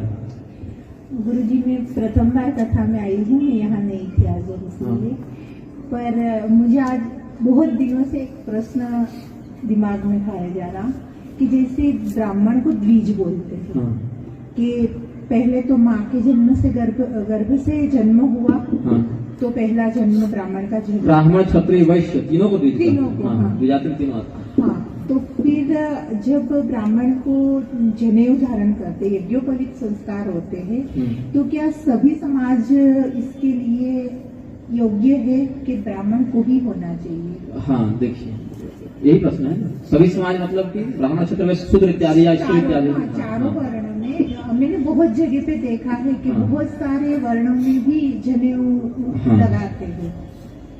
बैठ जाइए। सनातन धर्म में प्रधानता से 16 संस्कार हैं और ये 16 संस्कार प्रधानता से विजाति के लिए ही है।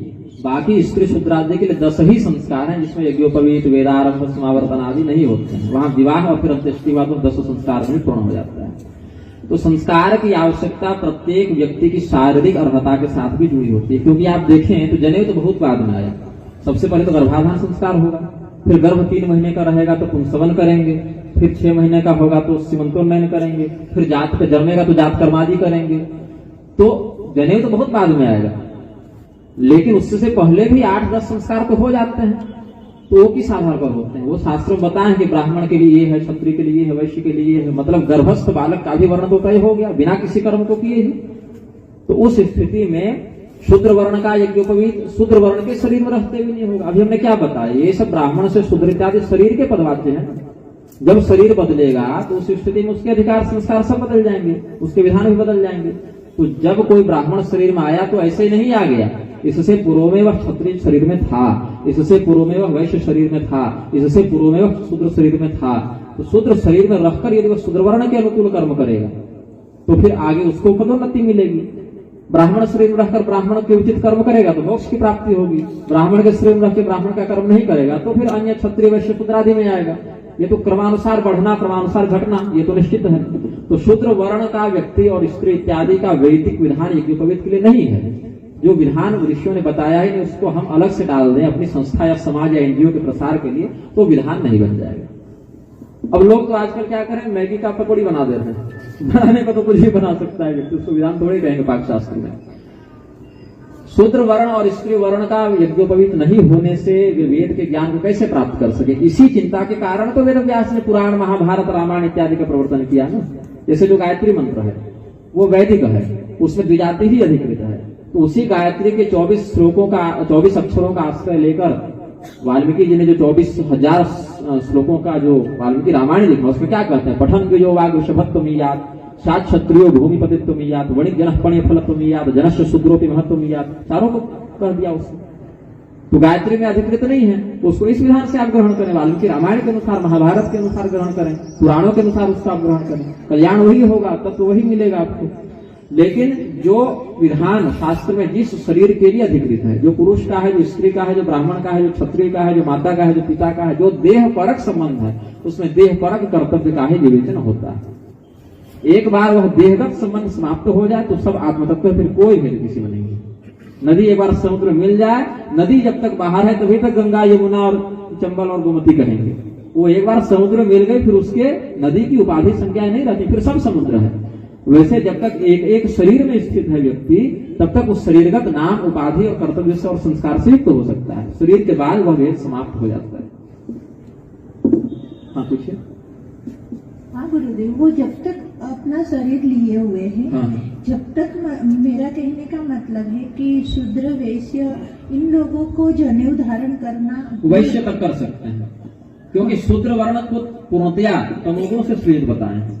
तो जब तक उसमें आंशिक रूप से अन्य गुणों का विक्षेप नहीं होगा तब तक यज्ञोपवीत उसको धारण नहीं करा सकते। एक बार वह पुनः वैश्य वर्ण में आ गया फिर आप विराधिकार हो गए। जैसे उदाहरण स्वरूप हमें अगर नोट छापना है तो क्या अभी हम छाप देंगे? नहीं। जब हम आरबीआई में बहाल हो जाएंगे तो छापेंगे, तो पहले बहाल तो हो जाए। तो उस विभाग में जब हम चले जाएंगे तो सारे अधिकार का हम उपभोग कर सकते हैं। लेकिन अभी जिस विभाग में हम नहीं हैं, उसके सदस्य नहीं है, वहां कैसे कर सकता है? और ऐसा नहीं कि वो कभी नहीं कर सकता। शरीर की क्या क्षमता है? 50, 60, 100 साल की तो बात है। मैं आपको एक रहस्य बताता हूं, बता दो?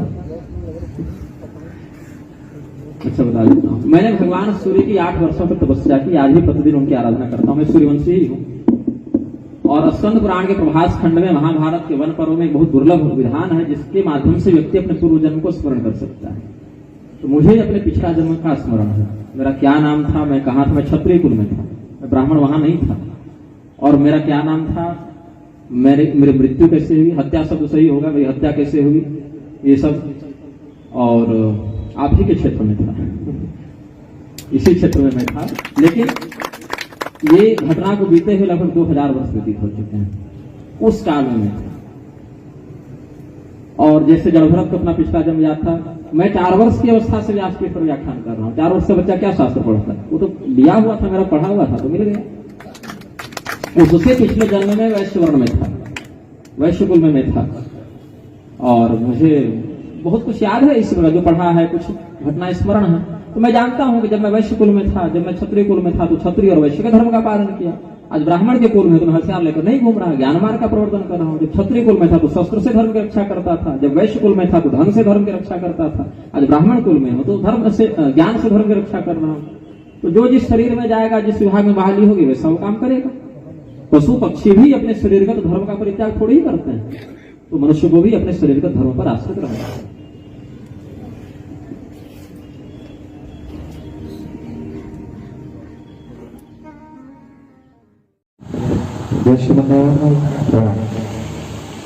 नीमच से हमारे मित्र हैं, ब्राह्मण नेता, उनका सोशल मीडिया से मेरे पास एक प्रश्न आया था, जो निवेदन, क्या जीवन में गुरु बनाना आवश्यक है? और सच्चे सदगुरु की प्राप्ति हो जैसे इंसान को हमें क्या करते रहना चाहिए? गुरु बिना भवन की तरह इनको हुई, जो इत्यादि को और भगवान की भी जितने अवतार की बात करते हैं, भगवान श्री कृष्ण जी ने स्वामी जन गुरु का आश्रय लिया है, आपके बगल में आए। और बाद में काशीपत मंत्रों के लिए उभयो जी को भी गुरु बनाया, तो पुराण इत्यादि के अनुसार। साथ ही भगवान श्री रामचंद्र जी ने गुरु वशिष्ठ से, गुरु विश्वामित्र से, अगस्त्य जी इत्यादि से कई विद्याओं को ग्रहण किया, सीखा। गुरु का उद्देश्य क्या है? बनाना अज्ञानांधकार का विनाश करके ज्ञान प्रकाश से आप्लावित करने वाला तत्व गुरु है।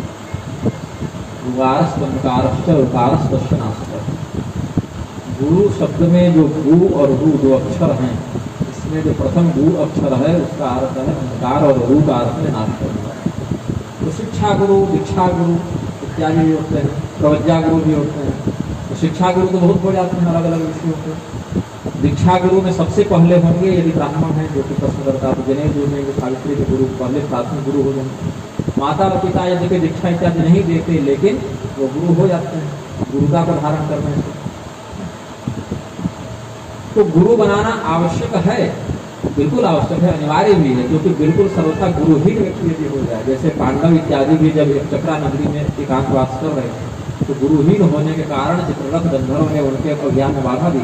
जब वे पांचाल नगर जाते हैं द्रौपदी स्वयंवर में सम्मिलित हो तो पूछे अर्जुन हम लोग को इतने देर सुनते क्या था, फिर हम पर गंधर्वों का आक्रमण कैसे हुआ, बोले तुम गुरुहीन हो। हम मुनि को फिर उन्होंने अपना पुरोहित बनाया। पुरोहित भी गुरु होता है, पुरोहित भी गुरु होता है। गुरु सबसे पहला वह है तो कुल गुरु, उससे बड़ा गुरु कोई नहीं। जो कुल गुरु है सबसे प्रधान गुरु वही है। यदि वह स्वयं अनुमति देकर किसी और गुरु के पास भेजे तब जाना चाहिए, ऐसे देखा देखी नहीं जाना चाहिए। अब कई बार क्या है कुल गुरु का लोप हो गया, अब कुल में कोई गुरु रहे नहीं या है तो उनमें उतनी क्षमता नहीं, उतना ज्ञान है, उतना आचरण नहीं, तो उस स्थिति में उनका सम्मान करते हुए बिना उनका किसी शास्त्रनिष्ठ संप्रदायविद आचार्य को जो आपके कुल परंपरा को समझे और उसके विरुद्ध न जाए। ये नहीं कि आप गुरु मार्ग से दीक्षित तो वैष्णव मार्ग की दीक्षा ले लिए और वैष्णव मार्ग से दीक्षित तो कौल बन गए, ऐसा भी नहीं। जो आपकी परंपरा है शास्त्रीय उसमें रहते हुए उसी संप्रदाय के अन्य गुरु का आश्रय आप ग्रहण करना चाहिए। ये नहीं कि टीवी में देख लिए किसी को बड़ा विद्वान या चकाचक तो उसके पीछे चल गए वैसा नहीं होना चाहिए। परंपरा से विरुद्ध जाकर दीक्षा लेने वाला व्यक्ति भी नरक जाता है, गुरु भी जाता है। अब सब गुरुओं का हो गया कि सबसे अधिक चले हमारे, ये बहुत बड़ा प्रबंध हो गया। लेकिन क्या है रापेत को कृतं पापम यथा भार्या स्वभर हरि तथा शिष्य कृतं पापम गुरु गृहणात् निश्चितम। जैसे पत्नी अपने किए गए पाप को पति में स्थापित कर देती है, वैसे शिष्य भी अपने किए गए पाप को गुरु में स्थापित करता है। तो जिसके जितने चेले उसके चेलों का पाप भी गुरु होता है, यही बात है। तो शिष्य को जितनी परीक्षा गुरु बनाने के लिए लेनी है, गुरु भी किसी को शिष्य बनाए जितनी परीक्षा ले ले।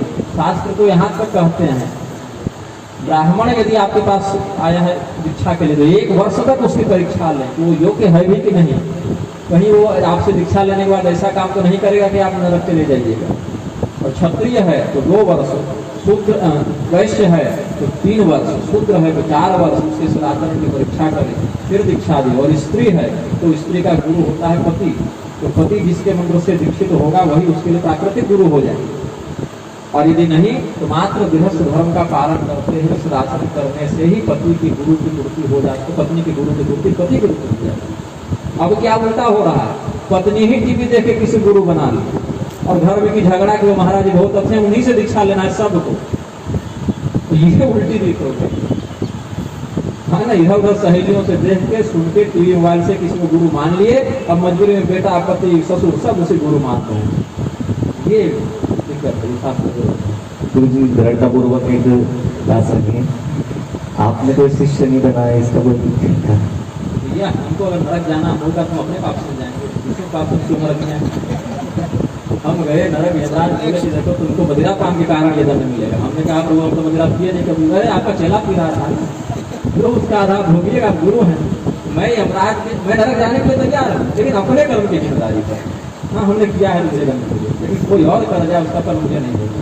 दूसरी बात ऐसा नहीं शिष्य नहीं बनाए हमने, मुझे स्मरण लगभग 25 वर्ष की शारीरिक अवस्था में हमने 8 या 10 शिष्य बनाए, जिसमें महिला केवल एक है, वो हमारी चाची है इसीलिए, वो भी कोई बाहर की नहीं हमारे परिवार की, इसीलिए वो भी 8 वर्ष तक उनके सदाचरण की परीक्षा लेने के बाद। बाकी आपको जो ज्ञान चाहिए तो बिना दीक्षा के ही किया है, उसमें क्या है गुरु शिष्य का संबंध बनाना। अब ज्ञान का मैं आपका नाश कर रहा हूँ तो गुरु पर बातें हो ही गया। लेकिन ये हाँ यदि कोई बनना ही चाहता है तो उसके लिए मैंने शिष्य काफी छोटी सी पुस्तक लिखी है, उनके पास गुरु में आ जाए उसको पढ़ लें, सदाचरण पर स्थित हो जाएं, 1 वर्ष 2 वर्ष उसको करके देख लें। और पहले से आप किसी शंकराचार्य रामानुजाचार्य से दीक्षित हैं तो उसी परंपरा में रहें। आपको उस परंपरा के विषय में जो जाना है वो हम ऐसे ही बता देंगे आपको कि आपके संप्रदाय और देवता के अनुसार क्या बताना है, हमसे जुड़कर जानना आवश्यक है। गुरु मेरे 2 छोटे छोटे प्रश्न थे। एक प्रश्न तो ये है कि जब महाभारत का युद्ध हो रहा था तब श्रीमद् भगवद गीता के उपदेश के दौरान भगवान कृष्ण जो है अर्जुन को विराट रूप दिखाते हैं और विराट रूप में कहते हैं कि अर्जुन ये जो रूप देख रहा है ये आज से पहले ये स्वरूप किसी ने नहीं देखा है। तो फिर जब दुर्योधन की राजसभा में जो उन्होंने स्वरूप दिखाया था वो क्या था, और कुरुक्षेत्र के मैदान में विराट स्वरूप दिखाने के बाद क्या किसी और को भी विराट स्वरूप दिखाया है? और दूसरा मेरा प्रश्न ये था कि ये जो हम शब्द सुनते हैं माया, महामाया, योग माया, ये वास्तविकता में क्या होते हैं और क्या इनके कार्य होते हैं? तो इनको मार्गदर्शन चाहेंगे। सुंदर प्रश्न। शास्त्रों पहला विश्वरूप दर्शन का समाधान। विश्वरूप का दुर्योधन पर आए हैं ना, भगवती कौशल्या जी को भी दिखा चुके हैं भगवान। तो जो एक बार जननी अनुवाय वो जो प्रसंग है, जो भगवान की वो पूजा करते हैं, तो भगवान एक बार यहाँ दिखे जाते हैं पूजा रूप में, एक बार स्वयं कृष्ण वो भी दिखाए हैं। देव यशोदा जी को भी जो मिट्टी खाने वाले प्रसंग वो अपने मुख में दिखा दिए। लेकिन अर्जुन को क्या कहा, तुमने जिस प्रकार का मेरा रूप देखा है उस प्रकार का रूप किसी ने नहीं है। अब यशोदा जी को जो विश्व रूप दिखाया उसमें ये मार काट वाला दिखा क्या करते, वो प्रसंग दूसरा था। दुर्योधन को जो दिखाया उसमें अपनी सर्वव्यापकता को दिखाना था। दुर्योधन चुनौती जरा जिसको बांध लो, कैद कर लो कृष्ण को, ये उसकी शब्दावली थी ना। तो दुर्योधन मुझे कैद करना चाहता और दुर्योधन को पता ही नहीं कि संपूर्ण ब्रह्मांड में मैं व्याप्त हूँ, तो कितनों को कैद करोगे, कहाँ कहाँ करोगे, तुम स्वयं ही मेरे अंदर स्थित हो। यह दिखाने मात्र के लिए, अपने सर्वव्यापी होने के लिए उन्होंने दिखाया। और ये भी कोई जो दिखाया उसमें कोई विशिष्ट और हता की बात नहीं। वो तो भीष्म ने भी उसमें देखा, द्रोणाचार्य ने भी देखा, कृपाचार्य ने भी देखा, और धृतराष्ट्र ने भी भगवान से प्रार्थना की है कि भगवान मैं तो जन्मजात नेत्रहीन हूँ, मुझे कुछ दिखता नहीं और कुछ देखना चाहता भी नहीं, लेकिन बस आपको देखने की इच्छा। उस एक घटना के लिए धृतराष्ट्र को भगवान ने दृष्टि दी ताकि वो केवल भगवान को देखे। और वो रूप के बाद धृतराष्ट्र का अंधत्व सामान्य से जैसा था वैसे पहले जैसा हो गया। लेकिन ये दुर्योधन को दिखाने का उद्देश्य क्या था, वो भक्त नहीं था, वो ललकार रहा था। तो मात्र अपनी सर्वव्यापकता को दिखाने के लिए भगवान ने ये दिया। विश्व रूप जो अर्जुन को दिखाया, इन्होंने अर्जुन ने स्वयं देखने की इच्छा व्यक्त की है। आपने जो विस्तार से अपनी विभूतियों का वर्णन किया पर हो, विभूति योग 10वें अध्याय में, एवमेव यथा तत्व आत्मानं परमेश्वर दृष्टुम इच्छामि रूप में स्वयं को करता हूँ। ये उन्होंने इच्छा व्यक्त की, निवेदन किया गया कि आपने जो कहा कि सब जगह मैं हूँ, मेरी इतनी विभूतियाँ हैं, तो मैं उसका एक दर्शन करना चाहता हूँ। तब भगवान ने कहा कि न तो नाम सुकृते दृष्टु मने नैव चक्षुषा दुर्जन पुराणे चक्षु पश्चिमे योगमेश्वरम। ऐसे चमड़े की आंख से तो देख नहीं पाओगे, तो दिव्य दृष्टि देता हूँ। तो दिव्य दृष्टि में बस चार आदमी देख पाए, उस आदमी नहीं, आदमी से शब्द नहीं, चार व्यक्ति देख पाए। अर्जुन देख पाए क्योंकि भगवान ने दिव्य दृष्टि दी, और संजय जी देख रहे थे क्योंकि वेदव्यास की दिव्य दृष्टि उनको प्राप्त थी, और हनुमान जी देख रहे थे, वो झंडे पर बैठे बैठे बैठा के हाथ से जो हनुमान जी ने गीता पर लिखा, तो हनुमान जी देख रहे थे, और ठाकुर श्याम देख रहे थे वहां पर बैठे बैठे। इनके अलावा किसने देखा भगवान का विश्व? और भीष्म पितामह इत्यादि ने जो विश्वरूप का कहीं संदर्भ दिया है, तो नारद इत्यादि के द्वारा उपदिष्ट होने के कारण त्रिकालदर्शी ऋषियों की कृपा थी, वो जानते। तो और किसी ने नहीं देखा, तो भगवान जब ये कहे कि इस प्रकार से किसी ने नहीं देखा, मतलब जिस भाव से युक्त होकर तुमने देखा। अर्जुन को क्या हो गया, डरने लगे, अर्जुन भयभीत हो गए। आख्या ही में को भगवान उग्र रूपो, आप कौन है बताइए, मैं आपको देख कर डर रहा हूँ। नहीं प्रजाना में तब प्रवृत्ति, आपके उद्देश्य को मैं नहीं जानता। भय रत प्रव्यक्तंग मनो में, है ना, आपके स्वरूप को देखकर मुझे भय हो रहा है। संजय को भय क्यों नहीं हुआ? संजय भी तो डर के आंख बंद कर सकते थे ना, बर्बरीक भी तो आंख बंद कर सकते, वो लोग नहीं किए। लेकिन अर्जुन निवेदन किए थे कि आपका दर्शन मुझे इस रूप में विश्व रूप में करना है, और अर्जुन युद्ध से डर रहे थे, मोह बस डर रहे थे, युद्ध करूंगा तो पाप लग जाएगा। अहो बत महत्तापम करतुम व्यवसिता वयं जब राज्य सुखलोभेन हंतुम स्वजनमत्तता। वो पाप से डर रहे थे, उनको युद्ध में पाप का भय लग रहा था। तो भगवान ने दिखाया कि निमित्त मात्र भविष्य साथ मया हताश्रम जहिमार में दिखता, जो लोग थे बाकी वो मार दिए गए मेरे ही द्वारा। जो भीष्म द्रोण प्रथम कर्णन तथान्या नदियों अभियान, भीष्म द्रोण कर्ण इत्यादि हैं, जयद्रथ इत्यादि, वो मेरे द्वारा मार ही दिए गए, मैं साक्षात काल हूँ। तो तुम ये मत सोचो तुमको कुछ लगेगा, तुम निमित्त मात्र केवल बन जाओ, और तुम नहीं भी लड़ोगे। हृदय विक्तान भविष्यम तो सर्वे ये स्थिता पत्नी के सूढ़ा, तुम नहीं भी लड़ोगे और बाकी बच जाएंगे, ऐसा नहीं है, युद्ध तो होगा ही होगा। तो तुम उसमें कर्तव्यच्युत न हो जाओ।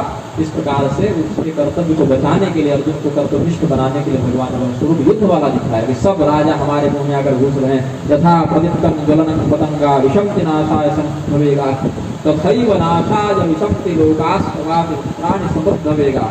तो ये राजा उनके मस्तक में मुंह में आके घुस रहे हैं, भगवान के लपलपाते जीव से भगवान उनका भक्षण कर रहे हैं। दस्ता कराला निजते मुखान दृष्टि काला संविधान, ये सब अर्जुन जिस भाव से, जिस रूप का, जिस उद्देश्य से दर्शन किए हैं वो किसी और को प्राप्त नहीं हुआ। माया, माया शब्द का बहुत अलग अलग अर्थ शास्त्रों में वर्णित है।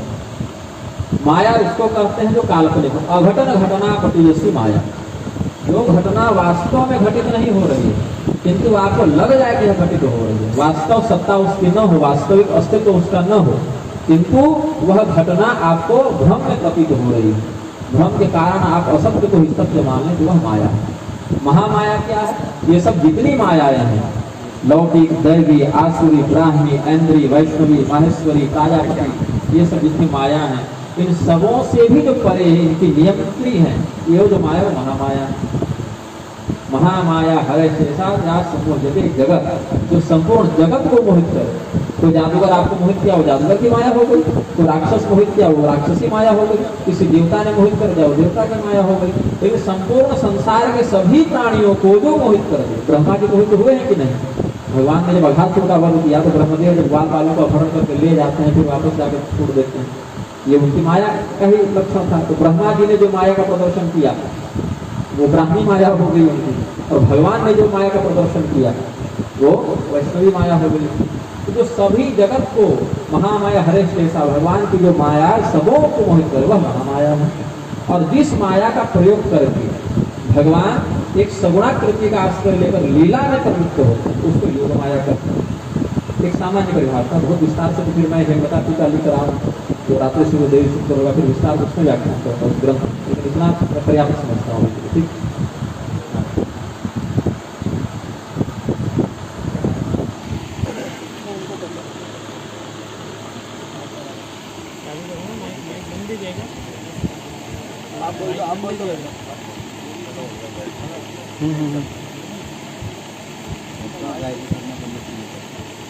प्रणाम गुरु जी। ये कालकूट विष और हाल हालम से दो का हम अंतर समझना चाहते हैं। एक ही चीज है, तो विशेष दोनों का ही वर्णन है। जैसे समुद्र मंथन से कहीं हलाहल के निकलने का, कहीं कालकूट के निकलने का वर्णन है। तो हलाहल और कालकूट जैसे जल कह दिया, पानी कह दिया, रहेगा तो वही।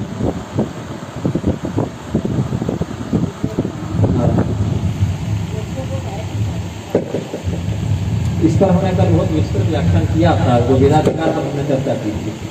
वेदाधिकार पर जब चर्चा की थी तो उस पर हमने समाधान किया था, कोई गायत्री कोई भी वैदिक साधना हो उसको करने का अधिकारी बस 3 ही व्यक्ति हैं, ब्राह्मण, क्षत्रिय, वैश्य, पुरुष। यदि अधिकतम 16, 20 और 24 वर्ष की अवस्था से पहले अपने शाखा सूत्र के विधान से उपनयन यज्ञोपवीत युक्त हो गए हो और उसका पालन निरंतर करते आ रहे हो, तभी किसी भी प्रकार की वैदिक साधना में अधिकृत है, अन्यथा नहीं। हाँ, अभी बहुत कुछ करेंगे, क्या है, और तो अभी बहुत कुछ करने की मन से लोग नहीं कर सकते, लेकिन धर्म से मतलब नहीं छोड़ देना चाहिए, बल्कि अधर्म है। आपको खाने के लिए भोजन नहीं मिलेगा तो निष्ठा थोड़े खाएंगे, भोजन ही करेंगे ना, सात्विक वस्तु का आहार ग्रहण आप करेंगे, जो धर्म विरुद्ध है, शास्त्रीय है। मान लेते हैं किसी व्यक्ति को अपनी पत्नी से संतान नहीं हो रही थी, क्या बहन से संतान संतान हो भी जाए तो वह शास्त्र सम्मत नहीं कर पाएंगे। तो जो भी व्यक्ति वेद की मर्यादा में अधिकृत नहीं है, यदि हाँ, अब उसका फल उसको कैसे मिले? पुराणिक स्मारक जैसे गायत्री मंत्र हो गया, गायत्री मंत्र का ही अर्थ आप पौराणिक विधि से प्रयोग करें। यो देव सविता स्मार्ट मन प्राणी वरेण्यम समुपास, ये मंत्र का प्रयोग करें। ये वेदों का मंत्र नहीं है, अर्थ वही है, देवता वही है, प्रभाव वही है। तो जो जिस विधान में अधिकृत है उसी विधान से करने पर वह कल्याण का पात्र बनता है, पता नहीं। गोली चलाना है तो धनुष थोड़े उठाएंगे, और तीर चलाना है तो बंदूक थोड़े उठाएंगे, इसका विधान वह नहीं है। जबकि दोनों ही शस्त्र हैं, दोनों ही प्रहार कर सकते हैं। तो जो व्यक्ति जिस अवस्था का हो, जिस आश्रम का हो, जैसे गृहस्थ है, वह अपनी पत्नी का या बहन का या माता का या भाभी का स्पर्श कर सकता है अपनी मर्यादा के अनुसार। लेकिन यदि सन्यासी हो गया तो लकड़ी की स्त्री का भी स्पर्श नहीं कर सकता, चमड़े की स्त्री को छोड़ दीजिए। और पैर से पदापि जो दिन नए उगती है न स्पर्श दारवी होती, ये लकड़ी की स्त्री का भी सन्यास से स्पर्श नहीं करे। ये उसका विधान है। लेकिन वही जब गृहस्थ धर्म था तो अपनी पत्नी का स्पर्श करता ही था, वो उसके लिए विधान अधिकृत था। तो जो जिस वर्ण का है, जिस आश्रम का है, जिस लिंग का है, जिस अवस्था का है, जिस संप्रदाय का है, तो उसी के अंतर्गत आकर कल्याण को प्राप्त कर सकता है। यदि रेल को आप खेत में दौड़ा दें तो विपत्ति होने से कहीं लक्ष्य नहीं पहुंचे, उसको अपने मार्ग पर स्थित रहना है। भगवान ने क्या कहा, स्वकर्मणा गतिमान है। जो परम पद निषाद राज को और केवल को मछली मार कर नाव चला के मिल गया, वही पद वशिष्ठ जी को यज्ञ और अग्निहोत्र करके मिला। धर्मव्याध कसाई में जाती थे, लेकिन रैदास भी शूद्र वर्ण के थे, सरकार पे जाते थे। लेकिन क्या तुलसीदास से हम कम संत मानते हैं? बिल्कुल नहीं। तुलसीदास और रैदास से तुम समान भाव से देखते हैं, क्योंकि दोनों ने अपने अपने कर्म में कर्मयोग का आश्रय लिया। भगवान ने क्या कहा, अपने कर्म से हमारी पूजा करो, तब वो हुआ संतों। चाहे जहाँ भी जन्मे, जिस भाषा में, जिस शरीर का आश्रय ग्रहण करें, शास्त्रोक्त विधान से चलेंगे तो कोई भी कर्म आपको भगवान तक पहुँचा देगा। यहाँ धर्मव्याध कसाई होकर भगवान को प्राप्त कर दिए, सदन कसाई क्या किया, ब्राह्मण तो बिल्कुल नहीं। अपने कर्म में निष्ठा रखे, अपने शास्त्र विधान कर रहे तो संत भी हुए, भगवान के भक्त भी कहलाए और सबो लोगों में समान रूप से उतार। लेकिन जो बेपटरी हो गए, ऐसे ब्राह्मण कुल में उत्पन्न होकर फिर रावण जो है स्वकुल ही माने जाएंगे, क्या उनकी कोई प्रशंसा करेगा? क्षत्रिय कुल का दुर्योधन क्या प्रशंसित हो गया? नहीं। तो जिसका जिस धर्म में, जिस मंत्र में, जिस कर्तव्य में, जिस आचरण में अधिकार शास्त्र ने निश्चित कर दिया, उसमें रहकर ही वह व्यक्ति कल्याण को प्राप्त कर सकता है, यदि वह कल्याण चाहता है तो। बाकी मैंने को कुछ भी कर, थोड़ी कठोर शब्दावली लगेगी, लेकिन मेरा उद्देश्य शिक्षा देना है, मनोरंजन करना नहीं है।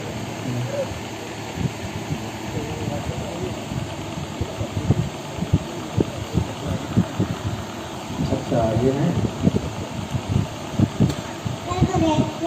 चरणों में प्रणाम है। मेरा नाम पलक शेषवान है। भगवान क्या होते? भगवान कौन होते? क्या भगवान बन सकते हैं? मेरे को भी भगवान बनना है। मैं अत्यंत सरल भाषा में आपको समझाने का प्रयास में बैठ जाइए।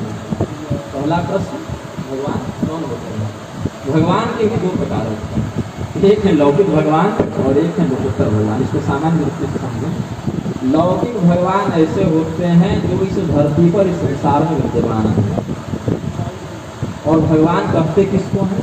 विष्णु पुराण के अनुसार ज्ञान, बल, ऐश्वर्य, रूप, तेज इत्यादि जिसमें प्रतिष्ठित हो, छह गुणों से युक्त जो हो, अच्छी अच्छी बातें जिनमें हो, उसको भगवान कहते हैं। जैसे बहुत सुंदर हो, बहुत पराक्रमी हो, बहुत ताकतवर हो, बहुत पढ़ा लिखा हो, तो केवल अपने मनमौजी नहीं, शास्त्रीय विधान के अनुसार जो गुणों से युक्त हो उसके लिए भगवान शब्द का प्रयोग करते हैं। जैसे हम लोग अपने गुरु जी का भी नाम भगवान शंकराचार्य, भगवान रामानुजाचार्य, ये भी लगाते हैं। माता पिता और गुरुदेव को भगवान का स्वान मानते हैं, तो ये लौकिक भगवान हो गए हमारे, जो जन्म भगवान हम चल फिर रहे हैं हमारे हाथ के सामने। उनसे ऊपर स्तर के भगवान होते हैं जो देवताओं के साथ रहते हैं, जैसे इंद्र हो गए, वरुण हो गए, कुबेर हो गए, चंद्रमा हो गए, ये सभी भगवान ही कहलाते हैं, क्योंकि इनमें देव शक्ति होती है। और अगर मात्र भगवान कहें, कोई विशेष उपाधि न लगाए, तो उसका अर्थ होता है ईश्वर, परब्रह्म। भगवती या भगवान शब्द जो आया वो परब्रह्म के लिए आया, मतलब जिसने इस पूरी दुनिया को बनाया और जो पूरी दुनिया चला रहा है और जो पूरी दुनिया को अपनी इच्छा से निपटा देने की, मार डालने की क्षमता रखता हो, जो पूरी संसार को नष्ट कर सकता हो, उसको भगवान कहते हैं। अब चाहे वो सामने आने के लिए जिस भी रूप का आश्रय ले, विष्णु भगवान के रूप में अगर ध्यान करेंगे तो वही आएंगे, लेकिन उस समय उनके शंख चक्र गदापद्म हो जाएंगे। और यदि भगवान शिव के रूप में उनका ध्यान करेंगे तो भी वही आएंगे, लेकिन उस समय उनके हाथ में त्रिशूल, डमरू, बाघंबर इत्यादि आ जाएंगे। और दुर्गा जी के रूप में ध्यान करेंगे तो भी वही आएंगे। जैसे आपके पिताजी कभी लाल कपड़ा पहनते हैं, कभी पीला पहनते हैं, कभी सफेद पहनते हैं, वैसे भगवान भी आते हैं। तो आप जिस कपड़े को उनको देखना चाहते हैं उसी कपड़े को धारण कराएंगे। दुर्गा जी के रूप में देखेंगे तो साड़ी पहन के आ जाएंगे, और शिव जी के रूप में देखेंगे तो बाघंबर लपेट के आ जाएंगे, और नारायण के रूप में देखेंगे तो पीताम्बर पहन के आ जाएंगे। तो आएंगे वही, लेकिन आप जिस रूप में ध्यान करेंगे। रुद्रस्य चिंतनात् रुद्रो विष्णु स्यात् विष्णु चिंतनात्। मुंडमाला पुस्तक में कहा, रुद्र भाव से ब्रह्म की आराधना करो तो वह रुद्र हो जाता है, विष्णु भाव से उसकी आराधना करो तो विष्णु हो जाता है। अब भगवान कैसे बन सकते हैं? हाँ, क्या भगवान बन सकते हैं? हम लोग को भगवान बनना नहीं है, हम पहले से भगवान है, क्योंकि हम ये शरीर नहीं है, शरीर के अंदर जो बैठा हुआ है वो हम है, वो आत्मा है। और आत्मा क्या है? ईश्वर अंश जीव अविनाशी, भगवान का ही अंश है। जैसे आप अपने पिता के अंश हैं, इसको थोड़ी अधिक अवस्था में आप समझेंगे, आपके पिता है तो समझा देंगे। उसी प्रकार से हम सभी उस भगवान के अंश होने से तत्वतः भगवान ही हैं, लेकिन यही अंतर है कि अभी हम अपने उस भगवान वाले रूप को स्मरण नहीं कर पा रहे हैं। जिस दिन हम भगवान वाले रूप को याद कर लेंगे अच्छे से, उस दिन हम भी संसार के शरीर के बंधन से मुक्त हो जाएंगे और भगवान साथ मिलकर अभिन्न हो जाएंगे।